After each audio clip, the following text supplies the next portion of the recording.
ದೆಹಲಿಯಲ್ಲಿ ಜಿರಳೆ ಜನತಾ ಪಕ್ಷದ ಧರಣಿ ನಡೀತಾ ಇದೆ. ಶಿಕ್ಷಣ ವ್ಯವಸ್ಥೆ ವೈಫಲ್ಯಗಳ ವಿರುದ್ಧ ಪ್ರತಿಭಟನೆ ಮಾಡ್ತಾ ಇದ್ದಾರೆ ಜಿರಳೆ ಪಕ್ಷದವರು. ಧರಣಿಗಾಗಿ ದೆಹಲಿಗೆ ಬಂದಿರೋದು ಸಿಜೆಪಿ ಸಂಸ್ಥಾಪಕ ಅಂಬೇಡ್ಕರ್ ಪುಸ್ತಕ ಹಿಡಿದು ಅಮೆರಿಕದಿಂದ ಬಂದಿರೋದು ಅಭಿಜಿತ್ ದೀಪ್ಕೆ, ಸಿಜೆಪಿ ಸಂಸ್ಥಾಪಕ ಇವರು. ಇವರ ನೇತೃತ್ವದಲ್ಲಿ ಧರಣಿ ಆಗ್ತಾ ಇದೆ. ಅಲ್ಲಿ ಮೊದಲು ಸಂಸತ್ನ ಪೊಲೀಸ್ ಠಾಣೆ ರಸ್ತೆಯಲ್ಲಿ ಪ್ರತಿಭಟನೆಗೆ ಸಜ್ಜಾಗಿದ್ದರು. ಧರಣಿಗೆ ಅನುಮತಿ ಕೇಳಿತ್ತು ಜಿರಳೆ ಜನತಾ ಪಕ್ಷ, ಅನುಮತಿ ಕೊಡಲಿಲ್ವಲ್ಲ, ಅದಕ್ಕೋಸ್ಕರ ಶಾಂತಿಯುತ ಧರಣಿಯನ್ನು ಇವರು ಮಾಡ್ತಾ ಇದ್ದಾರೆ. ಜಂತರ್ ಮಂತರ್ನಲ್ಲಿ ಶಾಂತಿಯುತ ಧರಣಿ ನಡೀತಾ ಇದೆ. ಶಿಕ್ಷಣ ವ್ಯವಸ್ಥೆ ಈ ದೇಶದಲ್ಲಿ ಹದಗೆಟ್ಟಿರುವಷ್ಟು, ಹಾಳಾಗಿರುವಷ್ಟು ಇನ್ನೆಲ್ಲೂ ಹಾಳಾಗಿಲ್ಲವೇನೋ. ಒಂದು ನೀಟ್ ಎಕ್ಸಾಮ್ ನಡೆಸುವಂತಹ ಒಂದು ರೀತಿಯೇ ಇವರಿಗೆ ಬಂದಿಲ್ಲ. ಏನೋ ವಾಯುಸೇನೆ ವಿಮಾನ ಅಂತೆ, ವಾಯುಸೇನೆ ವಿಮಾನದಲ್ಲಿ ನೀಟ್ ಕ್ವಶನ್ ಪೇಪರ್ ಹೋಗುವುದು ಅಂದರೆ ಏನು ಮಾಡ್ತಾರೆ ಇದೆಲ್ಲ.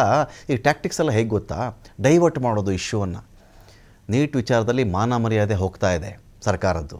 ಮಾನ ಮರ್ಯಾದೆ ಹೋಗಬೇಕಾದ್ರೆ ಏನು ಮಾಡಬೇಕು, ನಾವು ಎಷ್ಟೊಂದು ಸ್ಟ್ರಿಕ್ಟಾಗಿ ಮಾಡ್ತಾಯಿದ್ದೀವಿ. ಅಲ್ಲೊಬ್ಬ ಮಿನಿಸ್ಟ್ರ್ ಇದ್ದಾನೆ ನೀಟು ಶಿಕ್ಷಣಕ್ಕೆ ಅಂಥೇಳಿ, ಆ ಮನುಷ್ಯನ ಕಿತ್ತಾಕಲಿಲ್ಲ. ಯಾರನ್ನೋ ಅದ್ರ ಸಿ ಒ ಕಿತ್ತಾಕ್ಬಿಡ್ತೀನಿ, ಯಾರೋ ಕಾರ್ಯದರ್ಶಿ ಕಿತ್ತಾಕ್ಬಿಡ್ತೀನಿ, ಇನ್ಯಾರೋ ಸ್ಟಾಫ್ ಕಿತ್ತಾಕ್ಬಿಡ್ತೀನಿ ಅನ್ನೋ ಮೂಲಕವಾಗಿ ಏನು ಮಾಡೋದು, ನಾನೇನೋ ಕ್ರಮ ಜರುಗಿಸಿದ್ದೀನಿ. ಯಾಕೆ ಆ ಮಿನಿಸ್ಟ್ರನ್ನ ಯಾಕೆ ತಲೆದಂಡ ಆಗಲಿಲ್ಲ? ಮರ್ಯಾದೆ ಹೋಗುತ್ತಲ್ಲ. 22 ಲಕ್ಷ ಮಕ್ಕಳು ಬರೆದಿದ್ದ ಎಕ್ಸಾಮ್ ರೀ ಅದು ನೀಟು. ಒಂದೇ ಸಲ ಕ್ವಶನ್ ಪೇಪರ್ ಲೀಕ್ ಆಯಿತಾ, ನಾವು ಮತ್ತೆ ಎಕ್ಸಾಮ್ ಮಾಡಿಬಿಡ್ತೀವಿ. ಎಕ್ಸಾಮ್ ಮಾಡಿ ಮುಗೀತು. ಎಷ್ಟು ಮಕ್ಕಳು ಲೆಟರ್ ಬರೆದು ಆತ್ಮಹತ್ಯೆ ಮಾಡ್ಕೊಳ್ತಿದ್ದಾರೆ ಅಂದರೆ ನಿಮ್ಗೆ ಆಶ್ಚರ್ಯ ಆಗುತ್ತೆ. ಮೊನ್ನೆ ಒಂದು ಹೆಣ್ಣುಮಗಳು ಒಂದು ಆತ್ಮಹತ್ಯೆ ಮಾಡ್ಕೊಂಡಿದ್ದಾಳೆ. ಏನಂತ ಬರೆದಿದ್ದಾಳೆ ಗೊತ್ತಾ, ಇನ್ನೊಮ್ಮೆ ನೀಟ್ ಬರೆಯೋಕ್ಕಾಗಲ್ಲಪ್ಪ ನನ್ನ ಕೈನಲ್ಲಿ, ಆ ಪ್ರೆಷರ್ ನನಗೆ ತಡ್ಕೊಳಕ್ಕಾಗಲ್ಲ, ಮತ್ತೆ ನನ್ನ ಕೈಲಿ ಅಷ್ಟೆಲ್ಲ ಓದೋಕ್ಕಾಗಲ್ಲ, ಅಷ್ಟು ಎಫರ್ಟು ನಾನು ಹಾಕಿಬಿಟ್ಟಿದ್ದೀನಿ, ಒಂದು ಎಕ್ಸಾಮ್ ಕ್ಯಾನ್ಸಲ್ ಆಯಿತು, ಸಾರಿ ಅಪ್ಪ ಸಾರಿ ಅಮ್ಮ ಕ್ಷಮಿಸ್ಬಿಡಿ ಅಂಥೇಳಿ ಸೂಸೈಡ್ ಮಾಡ್ಕೊಂಡ್ಬಿಟ್ಲು. ನಾವು ಯಾವಾಗಲೂ ನ್ಯೂಸ್ ಓದೋದು ಯಾವುದು ಹೇಳಿ? ನಾವೇ ನ್ಯೂಸ್ ಓದ್ತೀವಲ್ಲ, ಯಾವುದನ್ನು ಓದ್ತೀವಿ? ಸತ್ತ ಮೇಲೆ ನ್ಯೂಸ್ ಓದ್ತೀವಿ ನಾವು. 3 ಸತ್ತರು, 4 ಜನ ಸತ್ತರು, 5 ಜನ ಸತ್ತರು. ನಿಮ್ಗೆ ಆಶ್ಚರ್ಯ ಆಗಿಬಿಡುತ್ತೆ. ಕೆಲವು ಡಾಕ್ಟ್ರುಗಳು ಹೇಳ್ತಾರೆ, ಆ ಕಥೆಗಳು ಕೇಳಬೇಕು ನೀವು. ನನ್ನ ಬಳಿನಲ್ಲೇ 3 ಜನ ಆತ್ಮಹತ್ಯೆಗೆ ಯತ್ನಿಸಿದ್ದವರು ಬಂದಿದ್ದರು ಅಂತ. ಒಬ್ಬೊಬ್ಬ ಡಾಕ್ಟ್ರುಗಳು, ಇಬ್ಬಿಬ್ಬರು ಡಾಕ್ಟ್ರು. ಒಂದು ಜಿಲ್ಲೆಗೆ ಒಂದು 50 ಡಾಕ್ಟ್ರ್ ಇಟ್ಕೊಳ್ಳಿ ಸಾಕು ನೀವು, ಜಾಸ್ತಿ ಬೇಡ. 50 ಡಾಕ್ಟ್ರು, ಇಡೀ ಜಿಲ್ಲೆಗೆ 50 ಡಾಕ್ಟ್ರ್ ಇಟ್ಕೊಳ್ಳಪ್ಪ ಸಾಕು. 3 ಜನ 4 ಜನ ಲೆಕ್ಕ ಹಾಕೊಂಡ್ಬಿಟ್ರು ನಾವು. ಎಷ್ಟೊಂದು ಜನ ಅಟೆಂಪ್ಟ್ ಮಾಡಿದ್ದಾರೆ, ಬದುಕುಳಿದಿದ್ದಾರೆ ಅವರು. ತಂದೆ ತಾಯಿ ಹೇಗೋ ಬದುಕಿಸ್ಕೊಂಡ್ಬಿಟ್ಟಿದ್ದಾರೆ ಅವ್ರನ್ನ. ಇಂಥ ಎಕ್ಸಾಮಲ್ಲಿ 2 ವರ್ಷದ ಮುಂಚೆನೂ ಇದೆ ದುರಂತ, ಈಗಲೂ ಇದೆ. ಪ್ರತಿಭಟನೆ ಮಾಡಿಬಿಟ್ರೆ ದೇಶದ್ರೋಹಿ ಇದೆಯಲ್ಲ ಮಾಮೂಲಿ ಟ್ಯಾಗ್ಲೈನ್ಗಳು. ಅವನೊಬ್ಬ ದೇಶದ್ರೋಹಿ ಆಗಿದ್ದ, ಒಬ್ಬ ಪಾಕಿಸ್ತಾನದವನಾಗಿದ್ದ, ಅವನು ಅವ್ರ ವಿರೋಧಿ ಆಗಿದ್ದ. ಇದೆ, ಇದೊಂದು ಜನರಲ್ಲಾಗಿ ಒಂದು ಸ್ಟಿಕ್ಕರ್ ಫ್ಯಾಕ್ಟ್ರಿ ಇಟ್ಕೊಂಡ್ಬಿಟ್ಟಿದ್ದಾರೆ ಇವರು. Sticker factory. ಯಾರಾದರೂ ಪ್ರಶ್ನೆ ಕೇಳೋದು ಸಾಕು, ಅಂಟಿಸೋ ಹಣೆ ಮೇಲೆ ಸ್ಟಿಕ್ಕರ್, ದೇಶದ್ರೋಹಿ, ಇವನು ಆ ಸರ್ಕಾರದ ಆ್ಯಂಟಿ, ಇವನು ಈ ಆ್ಯಂಟಿ, ಇವನು ಪಾಕಿಸ್ತಾನದ ಏಜೆಂಟ್. ಇವೇ ಮಾಮೂಲಿ. ಇದು ಯಾರಿಗೆ ಉತ್ತರ ಕೊಡೋಕ್ಕೆ ಯೋಗ್ಯತೆ ಇರಲ್ವಲ್ಲ, ಅವರೆಲ್ಲ ಮಾಡ್ತಿರ್ತಕ್ಕಂಥ ಅನಾಚಾರಗಳೇ ಈ ಸ್ವರೂಪದಲ್ಲಿ ಇರ್ತವೆ. ಒಂದು ನೀಟ್ ಏರ್ಫೋರ್ಸ್ ವಿಮಾನ ಅಂತ ಕ್ವಶನ್ ಪೇಪರ್ ತರೋಕ್ಕೆ ಅಲ್ಲ ರೀ, ಪ್ರಿಂಟಿಂಗ್ ಪ್ರೆಸ್ ಇಟ್ ಸೆಲ್ಫ್ ಎಲ್ಲಿ ಪ್ರಿಂಟ್ ಹಾಕ್ತಿದ್ಯೋ ಅಲ್ಲೇ ಕ್ವಶನ್ ಪೇಪರ್ ಯಾವನೋ ಕೈಲಿ ಬರ್ಕೊಂಡು ಅದು ಲೀಕ್ ಮಾಡಿದ್ದಾನೆ ಅಂದರೆ ಅದು ಕ್ವಶನ್ ಪೇಪರ್ ಲೀಕ್ ಅಲ್ಲ, ಅದಕ್ಕೊಬ್ಬ ಸಮರ್ಥನೆ. ಕ್ವಶನ್ ಪೇಪರ್ ಲೀಕ್ ಅಲ್ಲ, ಕೆಲವು ಕ್ವಶನ್ಗಳು ಲೀಕ್ ಆಗಿಬಿಟ್ಟಿದೆ ಅಂತ ಒಬ್ಬ ತಲೆ ಹರಟೆ. ನನ್ನ ಯಾರೋ ಇನ್ನೊಬ್ಬರು ಮಾತಾಡ್ತಾ ಇದ್ದರು, ಅಲ್ಲ ಡಾಲರ್ ಎದುರುಗಡೆ ₹100 ಆಗಿಬಿಡ್ತಲ್ಲ ಅಂದರೆ 100 ಈಸ್ ಜಸ್ಟ್ ಎ ನಂಬರ್ ಅಂತೆ. ಆರ್ಥಿಕ ಸಮಿತಿಯಲ್ಲಿ ಸಲಹೆ ಕೊಡೋರಂಥವ್ರು ಆ ಮೇಡಮ್ ಹೇಳಿರೋದು. 100 ಅಲ್ಲ ಅದು, ಅದನ್ನು 100 ಅಂತ ತೊಗೋಬೇಡಿ ನೀವು.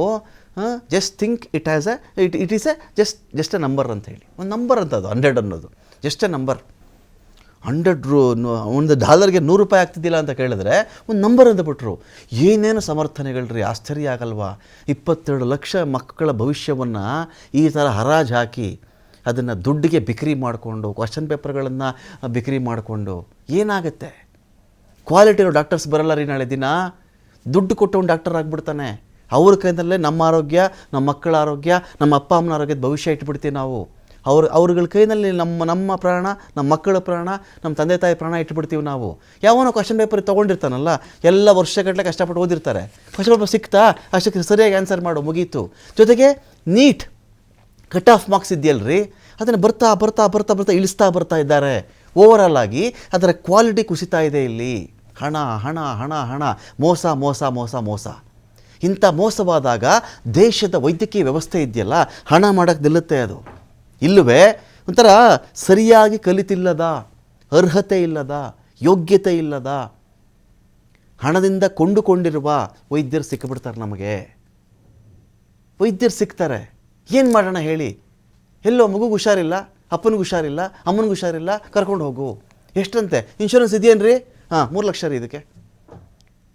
ನಾವೇ ನೋಡಿದ್ದೀವಲ್ರಿ ಒಂದು ಕಾಲದಲ್ಲಿ ತಲೆನೋವಿಗೂ ಅದೇ ಡಾಕ್ಟ್ರೇ, ಕಣ್ಣಿಗೂ ಅದೇ ಡಾಕ್ಟ್ರೇ, ಗಂಟಲು ನೋವು, ಟಾನ್ಸಿಲ್ಸ್, ಕಿವಿ ನೋವು, ಹೃದಯ, ಹೊಟ್ಟೆ ನೋವು, ಜ್ವರ, ಒಬ್ಬನೇ doctor.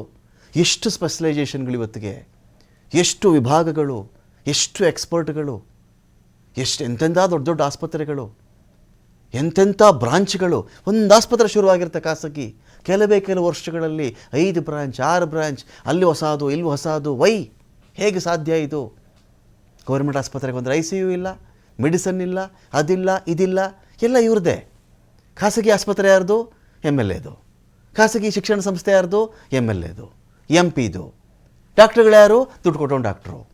NEET question paper leak ಆಗಿತ್ತು, ಏನು ಪನಿಷ್ಮೆಂಟ್ ಏನು ಹೇಳ್ತಾನೆ, ವಿಡಿಯೋದಲ್ಲಿ ಹೇಳ್ತಾನೆ, ಈ ಸಲ ಮಾಡಿದ್ದೀನಿ, ಬರೋ ಸಲ ನಾನು ಮಾಡೇ ಮಾಡ್ತೀನಿ ಅಂತೇಳಿ ವಿಡಿಯೋ ರಿಲೀಸ್ ಆಗುತ್ತೆ ರೀ. ಬಂದು ನಮ್ಮ ದೇಶದ ವ್ಯವಸ್ಥೆ ಪ್ರತಿಭಟನೆ ಮಾಡಿಬಿಟ್ರು ಅಂದರೆ ಇಲ್ಲೊಂದು 4 ಜನ ಬಿಟ್ಬಿಡ್ತಾರೆ. ಇಲ್ಲಿ ಅವ್ರು ಗಲಾಟೆ ಮಾಡಿದ್ರೆ ಎಲ್ಲರ ಮೇಲೂ ಹಾಕ್ರಿ ಕೇಸ್ ಅಂತ. ಒಟ್ಟಿನಲ್ಲಿ ಈ ಪ್ರತಿಭಟನೆಗಳು ಸಕ್ಸಸ್ ಆಗಬಾರ್ದು, ವಿಷಯ ಅಡ್ರೆಸ್ ಆಗಬಾರ್ದು, ವಿಷಯ ರೀಚ್ ಆಗಬಾರ್ದು.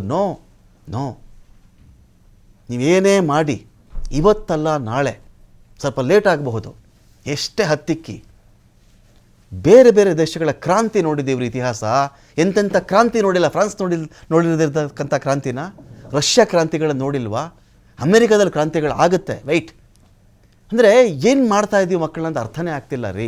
ಎಷ್ಟು ಪ್ರೆಷರ್ ತಡ್ಕೊಳ್ತಾರೆ ರೀ ಮಕ್ಕಳು. 3 ಗಂಟೆ ಬೆಳಗ್ಗೆ ಎದ್ದರೆ ಅಪ್ಪ ಅಮ್ಮನೂ ಹೇಳ್ತಾರೆ, ಅವ್ರಿಗೊಂದು ಟೀ ಮಾಡಿಕೊಡೋದು, ಒಂದು ಕಾಫಿ ಮಾಡಿಕೊಡೋದು, ಹಾಲು ಕೊಡೋದು, ಅವ್ರ ಆರೋಗ್ಯ ನೋಡೋದು, ಅವ್ರಿಗೊಂದು ಮಟೀರಿಯಲ್ಸ್ ತಂದು ಕೊಡೋದು, ಅವ್ರನ್ನ ಟ್ಯೂಷನ್ಗೆ ಬಿಡೋದು ಮಾಡಿಲ್ವಾ? ಏನು ಉತ್ತರ ಕೊಟ್ಟಿವಿ ನಾವು ಅವ್ರಿಗೆ? ಏನು ಉತ್ತರ ಕೊಟ್ಟಿದ್ದೀವಿ ನಾವು ಅವ್ರಿಗೆ? ಏನೋ ಒಂದು ಜಿರಳೆ ಪಾರ್ಟಿ ಅಂತ ಹೊಟ್ಟಿದೆಯಪ್ಪ, ಈ ಪಾರ್ಟಿನ ಸಪೋರ್ಟ್ ಮಾಡಬೇಕು ಅಂತ ಅಲ್ಲ ರೀ. ಒಂದು ಸಾತ್ವಿಕ ಸಿಟ್ಟಿಲ್ಲ, ಒಂದು ಪ್ರತಿರೋಧ ಇಲ್ಲ, ಒಬ್ಬ ಮನುಷ್ಯ ಪ್ರಶ್ನೆ ಕೇಳ್ತಾ ಇದ್ದಾನೆ, ಅದಕ್ಕೊಂದು ಉತ್ತರ ಇಲ್ಲ. ಯಾರು? ಈ ಶಿಕ್ಷಣ ಸಚಿವ ಧರ್ಮೇಂದ್ರ ಪ್ರಧಾನ್. ಏನಾಗಬೇಕಾ ಮನುಷ್ಯ? ನಾವು ಸರಿ ಮಾಡ್ತಾ ಇದ್ದೀವಿ, ಏರ್ಫೋರ್ಸ್ ವಿಮಾನ ತಂದುಬಿಟ್ಟಿದ್ದೀವಿ, ಸುಖೋಯಿಲ್ ತಂದುಬಿಡಪ್ಪ, ಸುಖೋಯಿಲ್ ತಂದುಬಿಡು, ಕ್ಷಿಪಣಿಗಳಿಂದ ಉದುರಿಸ್ಬಿಡು ಕ್ವಶನ್ ಪೇಪರ್ಗಳನ್ನು. Is it possible? ಅದಾ ಟ್ರಾನ್ಸ್ಪರೆನ್ಸಿ ಅಂದರೆ? ಎಲ್ಲಿ ಲೀಕ್ ಆಗಿದೆ?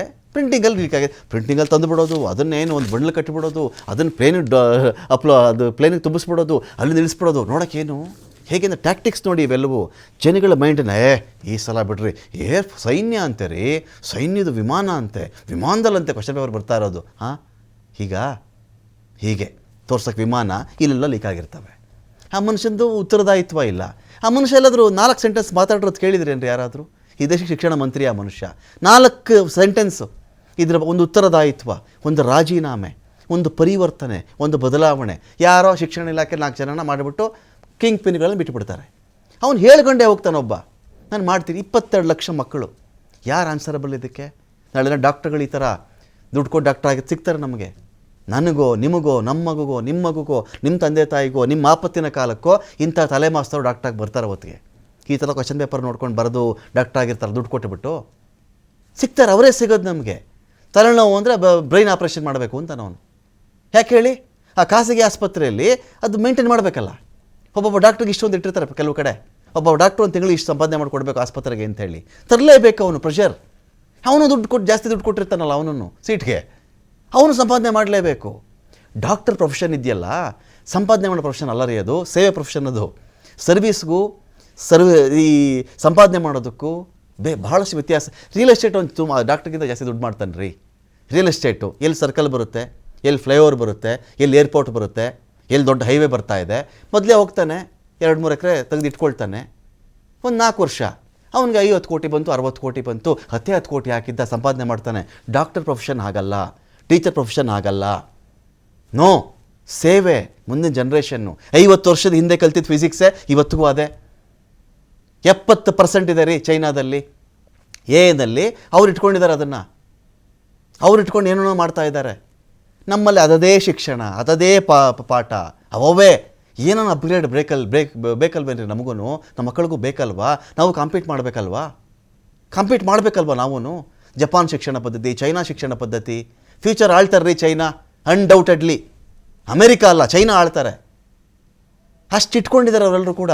ನಾವು ನಮ್ಮ ಮಕ್ಕಳನ್ನು ಈ ರೇಸಲ್ಲಿ ಹಾಕಿಬಿಟ್ಟು ನೋಡಿ, ಈ ಮನುಷ್ಯ ಈ ಒಂದು ಉತ್ತರದಾಯಿತ್ವ ಇಲ್ಲ ಈ ಮನುಷ್ಯಂದು. ರೇಸಿಗೆ ಬಿಟ್ಟು ರೇಸ್ ಸರಿಯಾಗೋದು ನಡೀತಿದ್ಯಾ? ನೋ, ಆ ರೇಸ್ ಸರಿಯಾಗಿ ನಡೀತಾ ಇಲ್ಲ. ಶಾಂತಿಯುತ ಧರಣಿ ಮಾಡಬೇಕಾದಂಥ ಪರಿಸ್ಥಿತಿ ಸ್ವಲ್ಪ ದಿನ ಶುರುವಾಗುತ್ತೆ ನೋಡಿ. ಅಲ್ಲಿ ಯಾರೋ 4 ಜನ ಬಂದು ಕಲ್ಲು ಹೊಡೆದ್ರು, ಅವ್ರು ಹೊಡೆದ್ರು, ಇವ್ರು ಹೊಡೆದ್ರು, ಹಾಕು ಎಲ್ಲರ ಮೇಲೆ FIR, ಫಿನಿಶ್, ಅಲ್ಲಿಗೆ ಒಂದು ಹೋರಾಟ ದಿ ಎಂಡ್.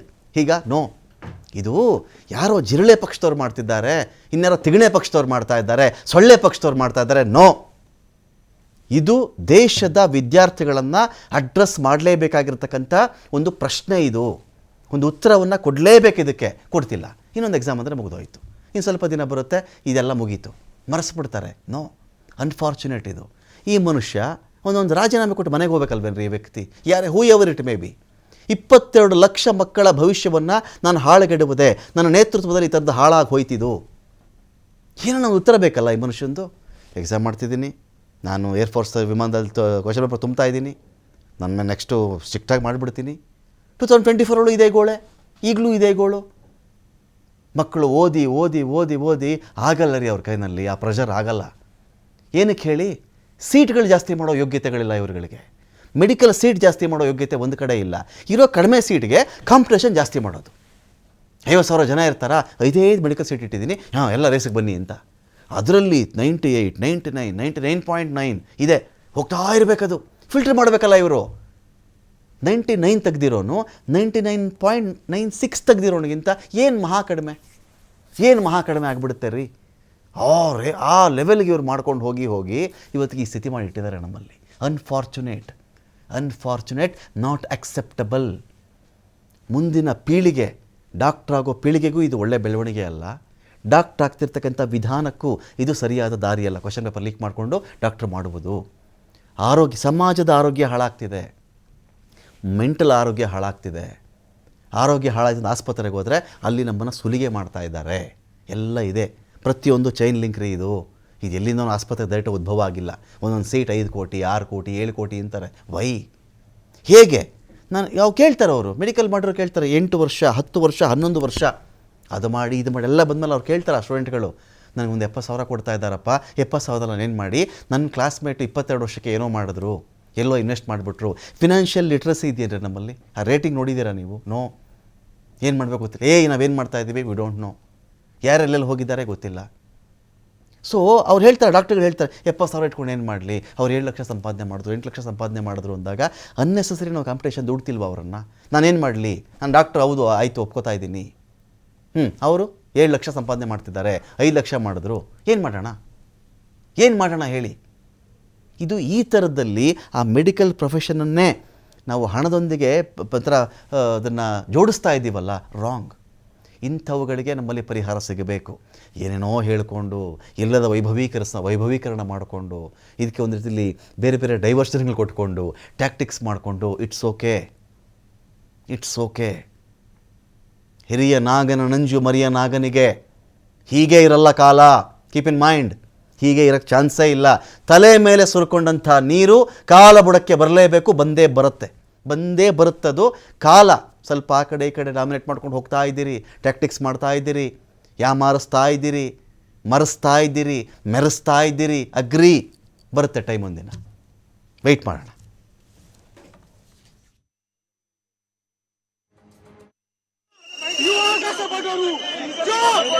जो व्यक्ति मजदूरों की, गरीबों की और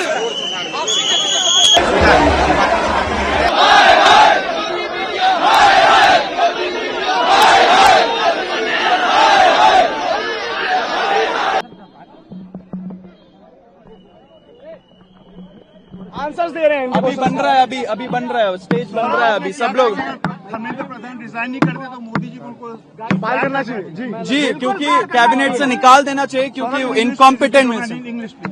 सी, Dharmendra Pradhan ji has been education minister for a long time and therefore his incompetency, because of which so many suicides are happening.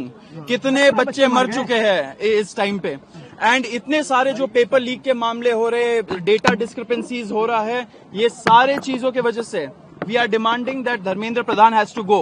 Either he resigns or he is sacked.